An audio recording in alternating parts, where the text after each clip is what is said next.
Sa video na to, magbebenta tayo sa Lazada or magsa-sign up tayo sa Lazada as seller. Gagawin natin to step by step. Okay? Una, punta tayo sa google.com, tapos search lang natin ang sell on Lazada.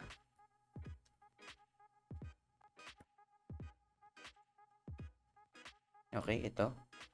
Seller sign up. Click lang natin.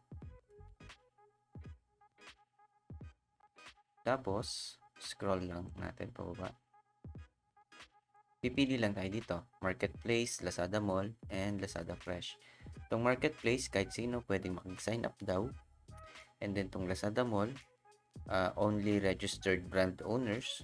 Kung meron kang registration katulad sa DTI, Mayor's Permit, or BIR.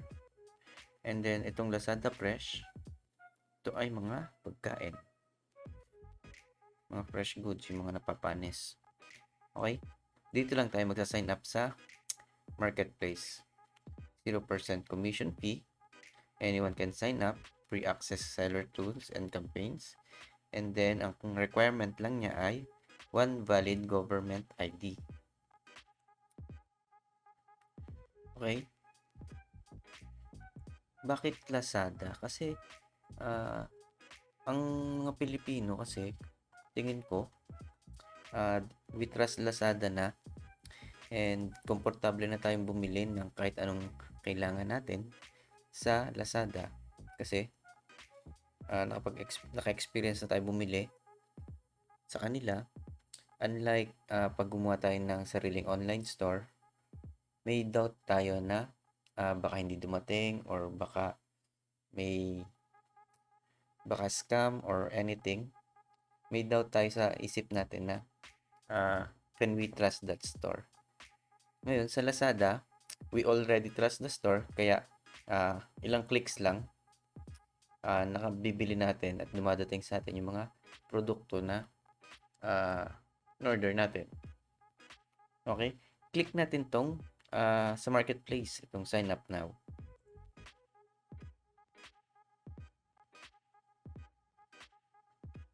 Okay, eto siya. Fill up lang natin tong details.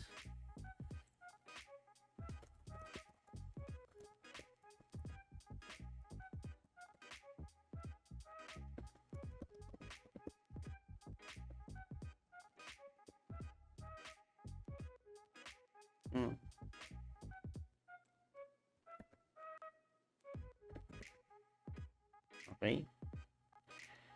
And then, click lang natin tong next. Wala naman kasi akong referral code. Click natin yung save password. Okay? Let's make sure your account is valid.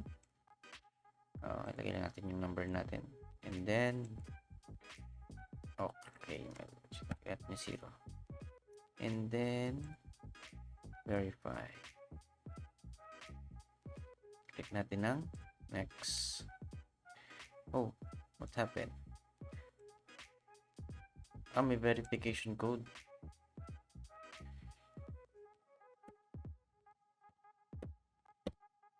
Ayun.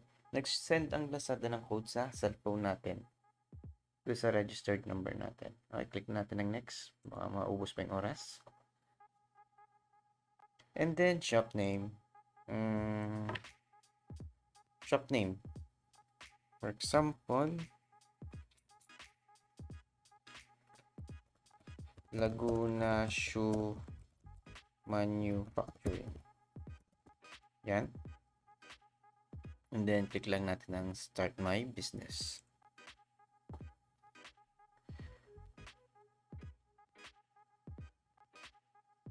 Okay. Ang dali lang. May Shopee. May Lazada online store na tayo. Get ready for birthday sale. Okay. Advertisement siya. Close muna natin. Okay. Ganun kadali. Meron na tayong online store sa Lazada. Pwede na siguro tayo mag-add ng products. Okay. Manage products.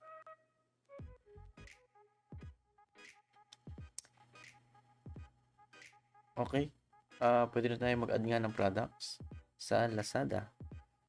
Ngayon, hanggang dito na muna ang ating video.